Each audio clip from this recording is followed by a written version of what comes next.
اللہ نے کچھ چیزیں وہ کہتے ہیں کہ بھئی دونوں وجود رکھتی ہیں، اپوزٹ ہوتی ہیں، سیاہ سفید، سیاہ بھی ہے سفید بھی ہے یا نہیں؟ لیکن بعض اوقات ایسا ہوتا ہے کہ ایک چیز ہوتی ہے، دوسری اس کی عدم کا نام ہوتا ہے۔ عدم نان ایگزسٹنس، نہیں ہے۔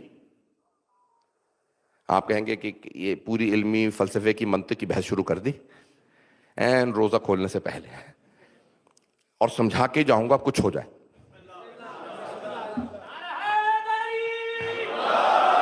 میں ممنون ہوں آپ لوگوں کی محبتوں کا، جو میرے پیچیدہ ترین اور میرے ٹوٹے پھوٹے الفاظ کو اس محبت اور خلوص سے سن رہا ہے۔ غور سے سن لیجیے، کچھ چیزیں دونوں وجود ہوتی ہیں، ٹھیک ہے نا، یہ اس کا اپوزٹ ہے لیکن دونوں ہیں۔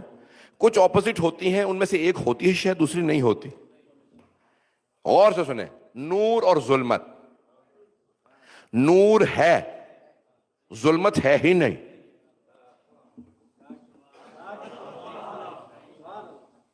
آپ کہیں گے نہیں، باہر جا کے دیکھ لو، ابھی ظلمت ہے، ہمیں لائٹیں آف کر دیتے ظلمت آ جائے گی۔ یہی میں سمجھانا چاہ رہا ہوں، غور سے سنیں، نور ہے، ظلمت ہے ہی نہیں، روشنی ہے، تاریکی ہے ہی نہیں۔ تاریکی روشنی کے نہ ہونے کا نام، نہیں پہنچ سکا مجمع۔ دیکھیں، نور کے نہ ہونے کا نام ظلمت ہے، ظلمت خود کچھ نہیں ہے۔ توجہ عزیزان گرامی، تاریکی خود کچھ نہیں ہے، نور کے نہ ہونے کا نام ہے۔ اس حجرے میں تاریکی ہو، جیسے نور لائیں گے تاریکی چلی جائے گی، اس کا مطلب ہے تاریکی خود کچھ نہیں ہے۔ زمین میں گڑھا کھودی ہے، آپ کہیں تاریکی بھری ہوئی ہے، جیسے ہی روشنی ڈالیں گے تاریکی چلی جائے گی، اس کا مطلب ہے تاریکی خود کچھ نہیں ہے، نور کے نہ ہونے کا نام۔ اب پہنچ گئے ہیں ذرا؟ پتہ نہیں لوگ ہیں یا نہیں ہیں؟ بھئی میری گفتگو پہنچ گئی، سب نے سمجھ لیا؟ تو نور ہے، ظلمت تاریکی نہیں ہے ہی نہیں۔ عزیزان گرامی توجہ مجمع کی، تو اب ظلمت تاریکی ہے ہی نہیں، نور کے نہ ہونے کا نام تاریکی ہے۔ توجہ، اللہ کی طرف سے صرف ہدایت ہے، گمراہی نہیں ہے۔ ہدایت کے نہ ہونے کا نام گمراہی ہے۔ پتہ نہیں لوگ پہنچے یا نہیں؟ جو لوگ پہنچ رہے ہیں، جو لوگ پہنچ گئے ان سب کو سلام۔ خدایا میرے جملوں کو ضائع نہ کرے، اگر میری طرف دیکھ لیجئے گا، مجمع کی توجہ ہو۔ عزیزان گرامی، اللہ نے ہدایت بھیجی، میں چلیں یزید ہی کی مثال دوں گا، کسی اور کا نام نہیں لوں گا۔ اللہ نے ہدایت بھیجی، یزید نے تسلیم نہیں کی، نہیں مانتا، پھر ہدایت بھیجی، نہیں مانا۔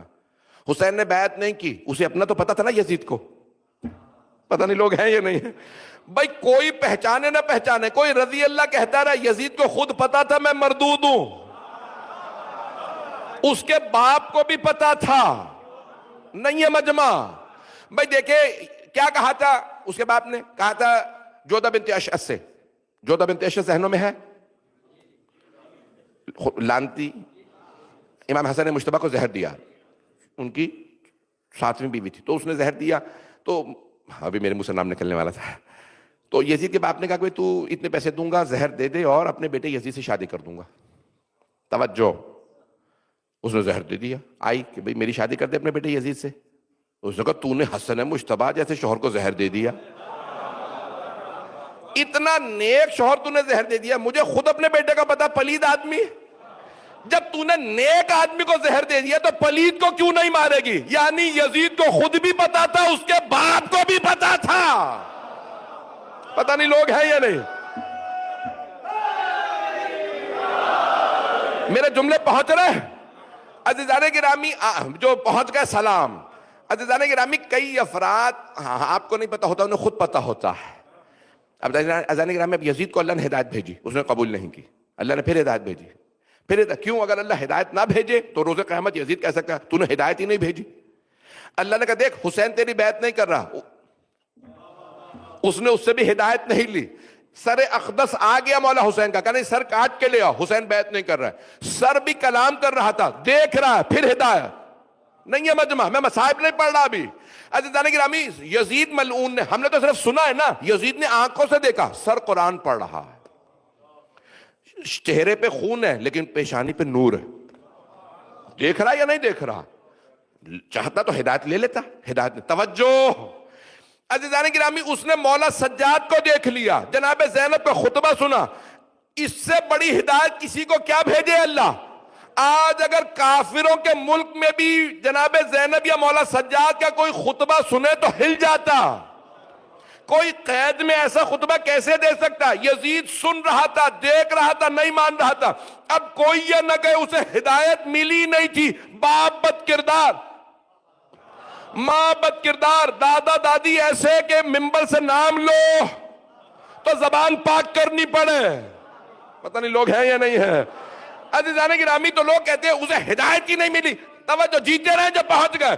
اتنی مرتبہ اللہ نے ہدایت بھیجی، اگر یزید پھر بھی نہ مانے تو قصور اللہ کا نہیں ہے، وہ ہدایت بھیجتا رہا، یزید نے نہیں مانی۔ وہ اللہ جو یزید کو اتنی مرتبہ ہدایت بھیج دے۔ میرے جملے پہنچے عزیزان گرامی؟ وہ اللہ کتنا کریم ہے تاکہ یزید روز قیامت یہ نہ کہہ سکے مجھے ہدایت ملی نہیں تھی۔ اب اللہ کہے گا اب تجھے جہنم میں ڈال رہا ہوں تو شکوہ کرنے لائق نہیں ہے۔ میرے جملے پہنچ رہے ہیں عزیزان گرامی؟ میں جو جتنے آپ کے، میں انشاءاللہ واقعات اب کل پیش کروں گا، جتنے جملوں پہ غور کیجئے گا، ہدایت اللہ سبحانہ وتعالیٰ کی طرف سے ہے، نور اللہ کی طرف سے ہے۔ انسان تسلیم کرے اور کہے پروردگارا میں نے اسے قبول کر لیا۔ قرآن کریم کی آیت سن لیجئے، اِنَّا هَدَيْنَاهُ السَّبِيلَ اِمَّا شَاكِرًا وَإِمَّا كَفُورًا، ہے نا قرآن میں کہ نَحْنُ خَلَقْنَا الْإِنسَانَ، ہم نے انسان کو خلق کیا۔ اللہ کہتا ہے اِنَّا هَدَيْنَاهُ السَّبِيلَ اِمَّا شَاكِرًا وَإِمَّا كَفُورًا، ہم نے انسان کو ہدایت دی ہے۔ اب وہ اس ہدایت کو قبول کر کے ہمارا شکریہ ادا کرے یا ہدایت کو رد کر کے کفران نعمت کرے۔ ہدایت اللہ بھیجتا رہتا ہے، ہماری زندگیوں میں ہدایت آتی رہتی ہے۔ عزیزان گرامی اگر کوئی تسلیم نہ کرے، قرآن پڑھ رہے ہیں مسلمان لیکن اس پہ غور نہیں کر رہے، ہدایت مل رہی ہے۔ آئیے ذرا جو جملے پیش کرنا چاہتا ہوں تفصیل سے پڑھوں گا، اس کو ذرا غور سے سن لیجئے گا۔ عزیزان گرامی اللہ کی طرف سے ہدایت ہے، اللہ کی طرف سے نور ہے۔ اللہ نور السماوات والارض۔ آج میں مطمئن ہوں کہ میں نے سخت جملے پڑھے لیکن میں نے ان کی وضاحت کی ہے، اگر پہنچ گئی تو پہنچ گئی۔ میرے شاید جملے پہنچ گئے ہیں سب تک۔ عزیزان گرامی بعض اوقات انسان کہتا ہے کہ بھئی یہ بڑے تھے، توجہ نہیں گئی ہوگی۔ کئی مرتبہ اللہ بچوں سے ہدایت بھیجتا ہے، جو لوگ پہنچ گئے۔ حضرت یوسف علیہ السلام سے کسی نے کہا آپ نے دیکھا یہ بھیک مانگتا وہ لڑکا؟ کہنے لگے ہاں کوئی بھیک مانگ رہا۔